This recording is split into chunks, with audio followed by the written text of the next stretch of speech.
Hi friends, जोहार। Study point JHR में आपका स्वागत है। आशा करता हूँ आप सभी मस्त होंगे और आपकी तैयारी भी मस्त चल रही होगी। आज मैं झारखंड पुलिस का हिंदी पेपर 2 का प्रैक्टिस सेट 13 का पार्ट 2 बताने वाला हूँ। ऑलरेडी मैंने 13 का पार्ट 1 तक करा चुका हूँ। अगर आपने नहीं देखा है तो आप प्ले लिस्ट में जाके देख सकते हैं। अगर आपको इसका PDF चाहिए फ्रेंड्स तो हमारे टेलीग्राम चैनल पर ज्वाइन कीजिए और वहाँ पर हाई लिखिए, वहाँ पर आपको PDF को प्रोवाइड किया जाएगा। बिना देर किए शुरू करते हैं। क्वेश्चन नंबर 125 तक ऑलरेडी करा चुका था। 126 क्या है क्वेश्चन में? चोर पर मोर। चोर पर मोर का क्या होगा? मुहावरे का सही अर्थ चुने। मुहावरे का सही अर्थ चुनना है। चोर पे मोर। ऑप्शन ए क्या है? चोर के पास मोर। बी एक दूसरे से ज़्यादा धूर्त। सी सोने की मोहरे। और डी इनमें से कोई नहीं। अगर आपको आंसर पता है तो प्लीज़ आंसर आप कमेंट कीजिए। इसका सही उत्तर हो जाएगा फ्रेंड्स, आपका हो जाएगा बी, एक दूसरे से ज़्यादा धूर्त। अगला प्रश्न है 127। एक मिनट फ्रेंड्स। आंखें खुलना क्या दिया हुआ है यहाँ पे? आंखें थोड़ा सा कट गया है फ्रेंड्स। आंखें खुलना होगा, ठीक है। आंखें खुलना। ए बहुत क्रोध आना। सी होश में आना। डी उल्टा काम करना। और डी प्यार करना। तो इसमें से मुहावरे का कौन सा सही अर्थ होगा फ्रेंड्स? तो इसका सही आंसर हो जाएगा आपका बी। क्या हो जाएगा? बी, होश में आना। आंखें खुलना का मतलब होता है होश में आना। अगला प्रश्न है 128-29 में क्या दिया हुआ है कि निम्नलिखित शब्दों को पर्यायवाची चुने। ये जो शब्द दिया हुआ है उसका पर्यायवाची चुनना है। सिंह। सिंह का पर्यायवाची क्या होगा वो बताना है। ए भुजंग। बी अनल।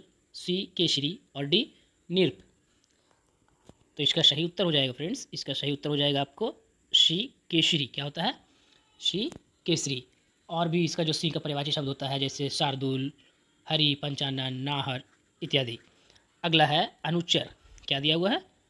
अनुचर। अनुचर का क्या होगा? पर्यायवाची क्या होगा? ए मित्र। बी सेवक। सी देवता। और डी मालिक। अगर आपको आंसर पता है फ्रेंड्स तो प्लीज़ कमेंट कीजिए। इसका सही उत्तर हो जाएगा आपका हो जाएगा बी। क्या हो जाएगा? बी सेवक। अनुचर का जो आपका होगा पर्यायवाची वो आपका होगा सेवक। और भी इसका जो पर्यायवाची शब्द होता है जैसे देवता, यहाँ पे क्या दिया हुआ है? देवता। तो देवता का क्या पर्यायवाची होता है? देवता का पर्यायवाची जैसे होता है देव, अमर, शूर।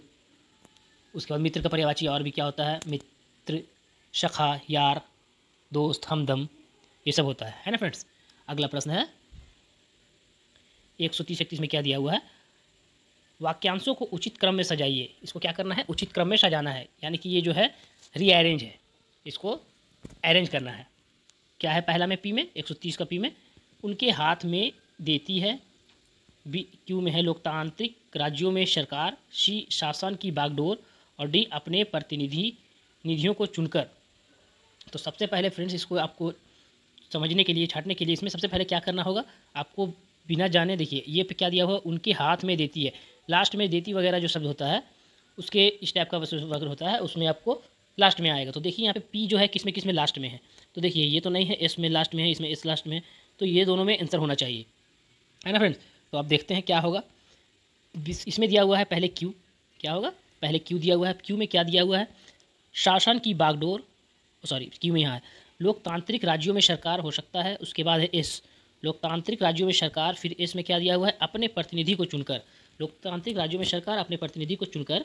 फिर दिया हुआ है आर, शासन की बागडोर उनके हाथ देती है। चलिए ये सही हो सकता है। चलिए दूसरा देखते हैं, मिलाते हैं हम लोग।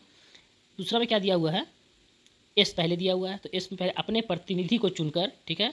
आर शासन की बागडोर।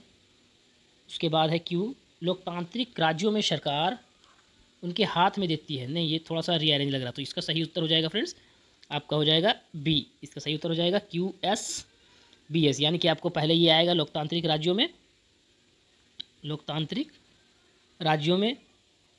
उसके बाद आएगा एस अपने प्रतिनिधि को चुनकर। फिर आएगा आर शासन की बागडोर उनके हाथों में देती है। अगला प्रश्न है उसी को रीअरेंज करना है। अज्ञानी मूर्ख व्यक्तियों की उपेक्षा गुनी और मूल्यवान वस्तु के कारण ही होती है। तो देखिए यहाँ भी आपको छाटने के लिए जो बताया है कि मैंने अगर चूज ऑप्शंस के थ्रू जाएंगे तो ऑप्शन के थ्रू से कौन सा सही होगा? सबसे पहले ये वाला आपको लास्ट में होना चाहिए। तो देखिए एस किस में है? इसमें है। तो ये दोनों खत्म हो गया। अब क्या है, अरेंज कैसे करेंगे इसको देखते हैं। पहले क्या क्या दिया हुआ है? पी पहला में दिया हुआ है पी में अज्ञानी मूर्ख व्यक्ति।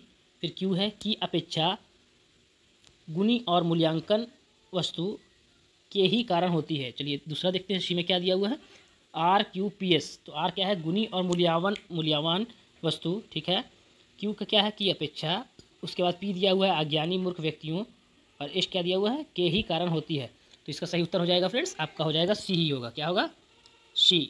इसका सही उत्तर हो जाएगा C, RQPS ये होगा आपका फ्रेंड्स। ओके, अगला प्रश्न है, अगला प्रश्न दिया हुआ है 82 और 83 में, यानी कि आपका जो 132-33 में यह मिस्टेक हो गया है, यानी कि मिसप्रिंट यहाँ पे हो गया।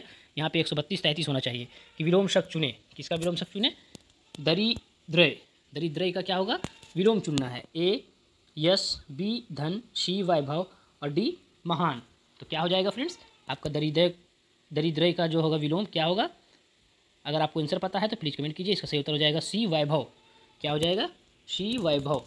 और यश का जैसे कि यहाँ पे दिए, यहाँ दिया हुआ है, तो यश का क्या होता है विलोम फ्रेंड्स, यश का होता है अपयश। फिर दिया हुआ है उसके आगे धन, तो धन का क्या होता है, निर्धन।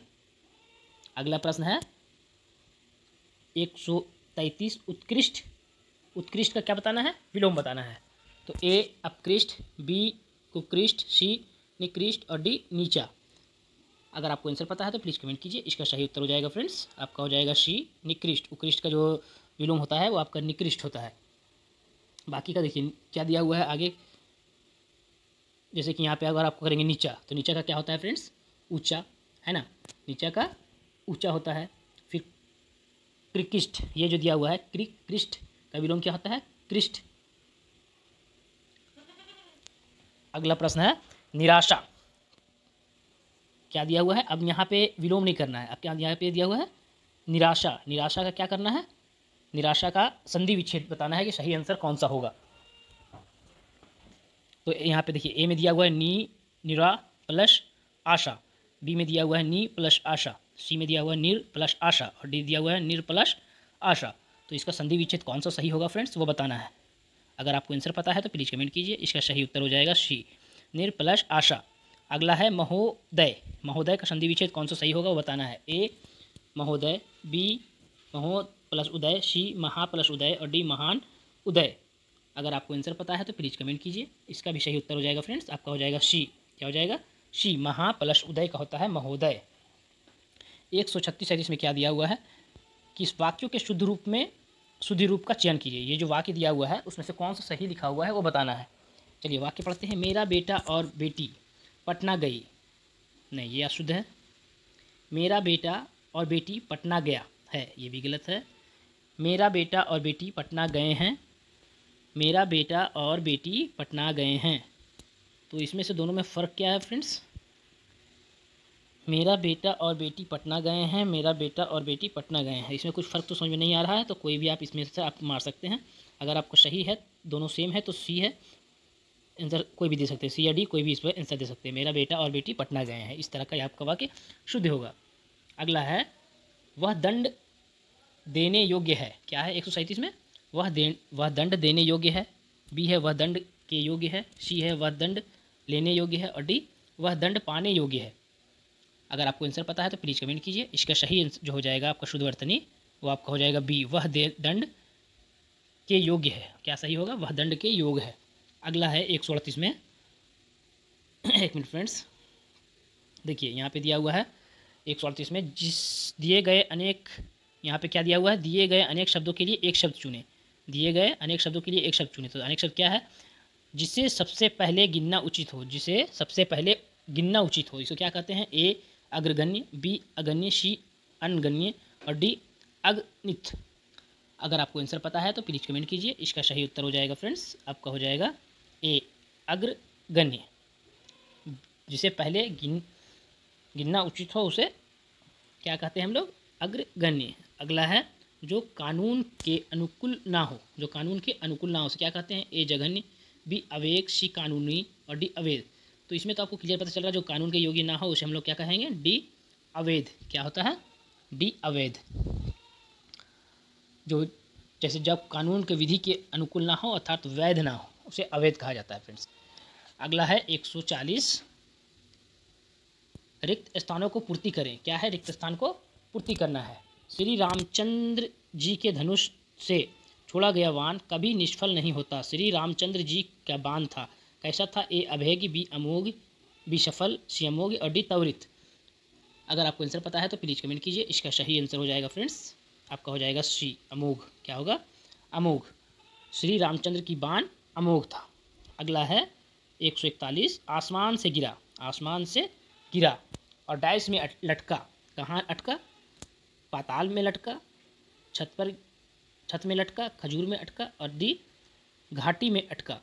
तो ये कहावत तो आप बच्चे से सुनते हुए आया कि आसमान से गिरा और खजूर में अटका। तो इसका सही उत्तर हो जाएगा आपका सी। अगला है 142। देखिए यहाँ पे क्या दिया हुआ है, एक वाक्य में 3 भागों में विभक्त किया गया है। एक वाक्य को 3 भागों में बांटा गया है, जिसमें से एक भाग में कोई त्रुटि हो सकती है। हो सकता है कि एक भाग में जो है त्रुटि हो। यदि त्रुटि है तो उस भाग का चयन करें और यदि नहीं है तो डी का चुने। यानी कि अगर सही है, कहीं गलती है तो बताइए, नहीं तो फिर लास्ट में आपको डी ऑप्शन को चूज करना है। तो उसमें क्या दिया हुआ है, एक में ए में पूरे समय तक, ठीक है, उसकी निगाह मेरे ओर ही थी, मेरे ओर ही थी। तो इसमें गलती क्या है? अगर आप ढूंढ सकते हैं या आप सही बता सकते हैं तो प्लीज़ बताइए। इसका सही उत्तर तो हमारे हिसाब से त्रुटि जो है उसमें आपको सी में है, मेरे और ही थी। इसका सही उत्तर क्या हो जाना चाहिए फ्रेंड्स? पूरे समय उसकी निगाह, क्या होगा? पूरी समय तक उसकी निगाह, क्या होगा? पूरे समय तक उसकी निगाह मेरे ओर नहीं होगा, मेरी ओर होगा। क्या होगा? मेरी ओर ही थी, ये होना चाहिए। तो यहाँ पे मेरे के जगह में मेरी होना चाहिए। Okay friends. अगला है 143, यदि तुम नहीं जा सकते किसी और दूसरे आदमी को भेज दो, कोई त्रुटि नहीं। तो देखिए यहाँ पे आपको पकड़ सकते हैं तो इजी है। यहाँ पे आपको बी होगा। क्या होगा? बी होगा। यहाँ पे आपको गलती, गलत है। क्या है गलती? यहाँ पे आना चाहिए आपको, यदि तुम नहीं जा सकते तो किसी आदमी को भेज दो। क्या है? किसी और दूसरे आदमी को नहीं, किसी आदमी को भेज दो, ये हो सकता है फ्रेंड्स। ओके, यदि तुम नहीं जा सकते तो किसी दूसरे आदमी को भेज दो। ये और दूसरे जो होगा ये और नहीं होगा, किसी दूसरे आदमी को भेज दो। ये और जो है, ये कौन सा, ये और जो है बीच में वो नहीं होगा फ्रेंड्स, है ना। किसी दूसरे आदमी को भेज दो, ये होगा किसी दूसरे आदमी को भेज दो, और नहीं होगा। अगला है 144-45 में अशुद्ध वर्तनी का चयन करें। इसमें से जो गलत लिखा हुआ है वो बताना है। तो इसमें देखिए क्या लिखा हुआ है, आजीविका, यही गलत लिखा हुआ है मेरे हिसाब से। आंदोलन सही है, आवर्ती सही है, इक्ष्वाकु ये भी सही है। तो इसमें से क्या होगा इसमें सही, यानी कि आपका आंसर जो होगा आपका, ये आपका ए होगा। ए जो है आपका गलत लिखा हुआ है। आजीविका जो है, आजीविका कैसे लिखाएगा? अगर आपको बता सकते हैं तो प्लीज़ आप बताइए। इसमें होगा आमे आकार आ, जामे दुर्गई जी, वामे हर्षई वी और कामे आकार का, आजीविका, इस तरह का होगा फ्रेंड्स। अगला है 145, आकांक्षा, घनीभूत, एक धिकारी और उद्याचल। अगर आपको आंसर पता है तो प्लीज़ कमेंट कीजिए। इसका सही उत्तर हो जाएगा फ्रेंड्स, आपका हो जाएगा सी, एकाधिकार। इसमें क्या है मिस्टेक्स, गलत लिखा हुआ है, यानी कि यहाँ पे एकाधिकार में का के बगल में आकार होना चाहिए, तब होगा आपको एकाधिकार। अब देखिए यहाँ पे क्या दिया हुआ है, पैसेज। पैसेज ज़्यादा बड़ा हो तो नहीं पढ़ पाएंगे हम, टाइम ज़्यादा लगता है। चलिए थोड़ा सा कोशिश करते हैं पढ़ने का। क्या दिया हुआ है पैसेज, यह निश्चित है कि जो साहित्य, एक मिनट फ्रेंड्स, जो साहित्य में रूप अथवा शिल्प को ही महत्वपूर्ण मानते हैं वे साहित्य को जनता से दूर रखने का प्रयास करते हैं। कुछ ऐसे भी हैं जो साहित्य में अंत वस्तु का इतना महत्व देते हैं कि रूप अथवा शिल्प की आवश्यकता ही नहीं समझते और अथवा उसे गौण समझते हैं। ऐसे लोग साहित्य में विचारधारा की सीधी अथवा स्पष्ट अभिव्यक्ति चाहते हैं। लेनिन में क्या दिया हुआ है, लेनिन ने पार्टी संगठन अथवा साहित्य के स्पष्ट रूप में लिखा है कि साहित्य को सर्वहारा वर्ग की पार्टी के एक आवश्यक तत्व के रूप में उसे अभिन्न हो जाना चाहिए। जाहिर है कि साहित्य तथा कला के प्रसंग में यह आदिवादी दृष्टिकोण है। कुछ लोग मार्क्स के विचारों को भी कुछ इस प्रकार का मानते हैं, जबकि सच्चाई यह है कि मार्क्स के साहित्य के रूप में अंत वस्तु का समन्वय, एक मिनट फ्रेंड्स, पर जोर दिया है। वे रूप और अंत वस्तु दोनों ही महत्व देते हैं। चलिए अब क्वेश्चन पे आते हैं हम लोग। इतना कहानी तो मैंने पढ़ लिया, आपने भी सुना। चलिए अब क्वेश्चन पे आते हैं। क्या दिया हुआ है, गाधांश का उपयुक्त शीर्षक होगा, क्या होगा, साहित्य के रूप में अंतवस्तु, या बी विचारधारा साहित्य के रूप में, और डी साहित्य में अंतवस्तु। तो इसमें जो आपका शीर्षक होगा उपयुक्त, सबसे पहले क्या आना चाहिए, यानी कि स्टेप सही होगा। तो इसका सही जो होगा वो आपका ए होगा, साहित्य के रूप में और अंतवस्तु। ये आपका सही होगा। अगला है 147 में अभिन्न का अर्थ। अभिन्न मतलब क्या होता है फ्रेंड्स? अभिन्न का अर्थ बताना है। ए एक रूप, बी अलग, सी अनुकर्ता और डी सहायक। अगर आपको आंसर पता है तो प्लीज़ कमेंट कीजिए। अभिन्न का मतलब होता है, भिन्न मीन्स होता है अलग, तो अभिन्न मीन्स हो गया एक रूप, इसका सही उत्तर होगा ए। अगला क्या बोल रहा है 148 समन्वय का अर्थ होता है। क्या होता है समन्वय का अर्थ? ए आसमान, बी मेल, सी अंतर्विरोध और डी समान। अगर आपको आंसर पता है फ्रेंड्स तो प्लीज़ कमेंट कीजिए। इसका सही उत्तर हो जाएगा आपका फ्रेंड्स, आपका हो जाएगा बी मेल। क्या हो जाएगा? B male. अगला प्रश्न है 149 गौण का अर्थ। गौण का अर्थ क्या होगा? महत्वपूर्ण, अप्रधान, प्रधान, मुख्य। तो गौण को क्या कहते हैं हम लोग? इसमें हम लोग का सही उत्तर हो जाएगा बी अप्रधान। गौण का अर्थ क्या हो जाएगा? अप्रधान। और आज का आखिरी प्रश्न है मार्क्स। क्या दिया हुआ है? मार्क्स ने साहित्य में किस महत्व दिया? मार्क्स ने साहित्य में किसे महत्व दिया? किसे महत्व दिया? अंतर्वस्तु को, रूप और अंतर्वस्तु दोनों को, या कला को? तो इसका सही उत्तर हो जाएगा फ्रेंड्स, आपका हो जाएगा सी, क्योंकि मैंने हम लोग जो कहानी पढ़े उसमें रूप और अंतर्वस्तु दोनों को महत्व देता है। आज के लिए इतना ही फ्रेंड्स। अगर आपको वीडियो अच्छा लगे तो प्लीज़ हमारे चैनल को सब्सक्राइब करें, लाइक करें, कमेंट करें और शेयर करें। अगर आपको इसका PDF चाहिए या आपने पिछले 13 सेट का पार्ट 1 तक आपने नहीं देखा है तो हमारे हमारे यूट्यूब चैनल में प्लेलिस्ट में है, आप देख सकते हैं। और इसका PDF चाहिए तो हमारे टेलीग्राम चैनल ज्वाइन कीजिए, वहाँ पे हाई लिखिए, आपको प्रोवाइड किया जाएगा फ्रेंड्स। ओके, आज के लिए थैंक यू।